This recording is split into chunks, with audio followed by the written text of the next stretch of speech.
चलिए अब बात करते हैं रंगीलो राजस्थान की, जहां किस तरह से जो बगरू आर्ट है वो इसे जीवंत बना रहा है इस कला के लिहाज से। तो बात करते हैं राजस्थान के बगरू की, जो कि 400 साल पुरानी हस्त मुद्रण कला है और आज वैश्विक पहचान बना रही है। प्राकृतिक रंगों और हाथ से नक्काशीदार ब्लॉकों से की जाने वाली ये प्रिंटिंग पर्यावरण के अनुकूल होने के साथ साथ पारंपरिक डिजाइन के लिए जानी जाती है।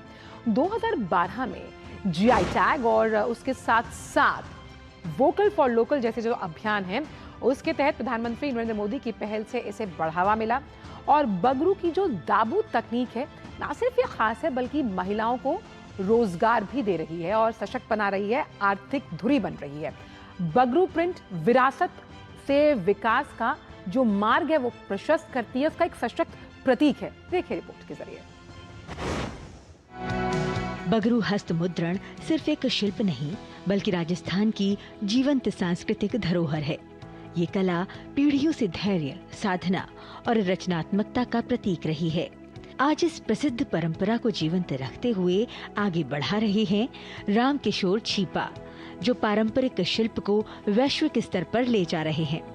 ये जयपुर के बगरू की 400 वर्ष पुरानी पारंपरिक कला है।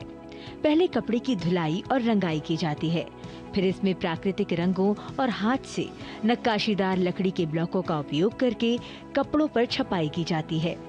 मुख्य रूप से गाढ़े रंगों जैसे काला और लाल के आधार पर प्राकृतिक रूपांकनों का प्रयोग होता है। इसमें वनस्पति और प्राकृतिक रंगों का उपयोग होता है जो पर्यावरण के अनुकूल होते हैं। बगरू दाबू कला के लिए पद्मश्री पुरस्कृत राम किशोर छीपा ने बताया कि केंद्र सरकार के विभिन्न प्रयासों से बगरू प्रिंट को वैश्विक स्तर पर पहचान मिली है। पहले जो हमारा मार्केट था वो देहात में था, अब शहरों की तरफ है। पीढ़ी दर पीढ़ी का काम है हमारे पास ये। और बगरू को जो बसे हुए हैं करीब 475 साल हो गए हैं और ये कला बगरू की 475 साल पुरानी है, जिसको हम लोग संभाल के रखी है और भारत सरकार से भी इनको संरक्षण मिला हुआ है थोड़ा बहुत, और अब और संरक्षण की जरूरत है। बगरू की ब्लॉक प्रिंट कला को विकसित और प्रोत्साहित करने के उद्देश्य से 2012 में जीआई टैग दिया गया। वहीं एक जिला एक उत्पाद के अंतर्गत बगरू प्रिंट को शामिल किया गया है।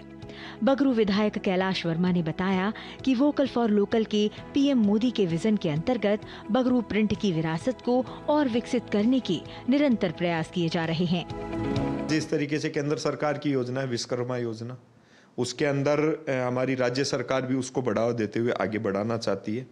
लोकल फॉर वोकल का जो कंसेप्ट माननीय प्रधानमंत्री जी ने दिया वो सीधा सीधा इन लोगों को भी जोड़ता है। बगरू प्रिंट से जुड़े हुए ऑल मटेरियल, ऑल आइटम जिनका काम करते हैं उनसे एक बार बैठ के हम भी बात करेंगे और बात करते हुए ये कहेंगे कि हम आपके साथ है, सरकार आपके साथ है, आप उस उद्योग को बढ़ावा दीजिए। बगरू में वैश्विक रूप से दाबू तकनीक अपनाई जाती है, जिसमें मिट्टी का उपयोग करके कपड़े पर प्रिंट किया जाता है। विशेष तौर पर इस दाबू को महिलाओं द्वारा किया जाता है, जिससे महिलाओं के सशक्तिकरण के साथ रोजगार को भी बल मिल रहा है। बगरू का जो ब्लॉक प्रिंट है ये 400 साल पुरानी हिस्ट्री है। समय के अनुसार डिजाइन और कलर वे बदलते रहे हैं पर प्रोसेस वो ही है। आज मेरे पास करीब 300 साल पुराने ब्लॉक भी यहाँ पर उपलब्ध हैं जो म्यूजियम संग्रहालय में दर्शाए गए हैं।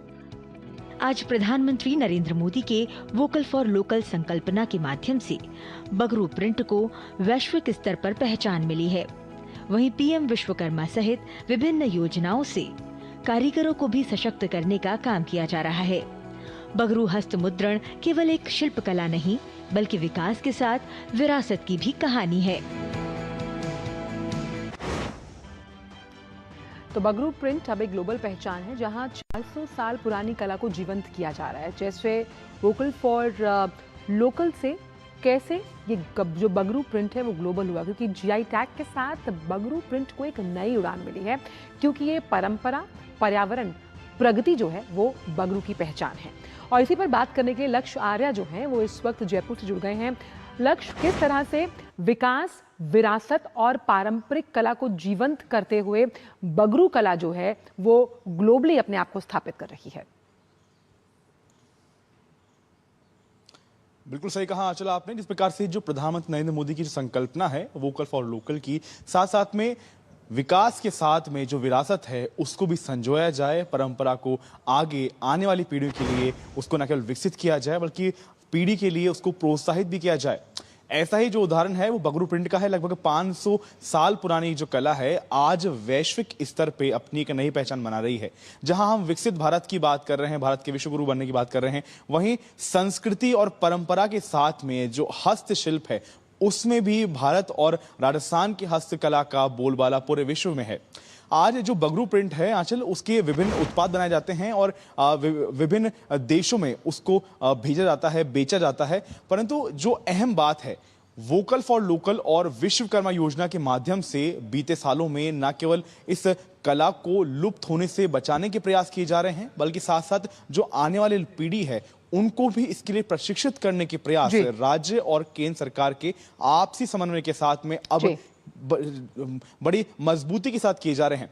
जो अहम बात है क्योंकि एक जिला एक उत्पाद की जो योजना केंद्र द्वारा चालू की गई, फिर राज्य सरकार द्वारा विभिन्न जिलों के लिए हर एक उत्पाद को चिन्हित किया गया, उसको चुना गया, उसमें बगरू प्रिंट का भी विकास हुआ है। वहीं विश्वकर्मा योजना के माध्यम से जो कारीगर हैं उनको न केवल जो औजार हैं वो दिए जा रहे हैं बल्कि साथ साथ प्रशिक्षित भी किया जा रहा है। जो बगरू प्रिंट 500 साल पुरानी थी जिसको 2012 में जीआई टैग मिला, और आप देख सकते हैं कि इन जो समय के मद्देनजर उस प्रिंट और जो ये पूरी कला है इसको इतना प्रोत्साहन नहीं मिला। परंतु 2014 के बाद में मोदी सरकार के बाद में लगातार विभिन्न प्रयास किए गए, कारीगरों को प्रोत्साहित करने के प्रयास किए गए और जो कारीगर जो ये काम छोड़ चुके थे, जो लघु उद्योग कर रहे थे, जिनकी लगभग जो छोटा उद्योग था वो बंद होने की कगार पे था, विश्वकर्मा और लोकल फॉर वोकल के माध्यम से उनको दोबारा मजबूत किया गया, उनको दोबारा मार्केट से जोड़ा गया, दोबारा लघु बिल्कुल जो कलाएं कहीं ना कहीं विलुप्त हो रही थीं उन्हें जीवन दान मिला विश्वकर्मा योजना से और जीआई टैग ने उनकी तस्वीर और तदबीर को बदल कर रख दिया। बहुत बहुत शुक्रिया लक्ष्य आपका इन तमाम जानकारियों को साझा करने के लिए। तो आज के वंदे भारत में इतना ही। कल आपसे मुलाकात होगी, कुछ और ऐसी नई प्रेरणादायी कहानियां लेकर आएंगे अलग अलग राज्यों से। मुझे मेरी पूरी टीम को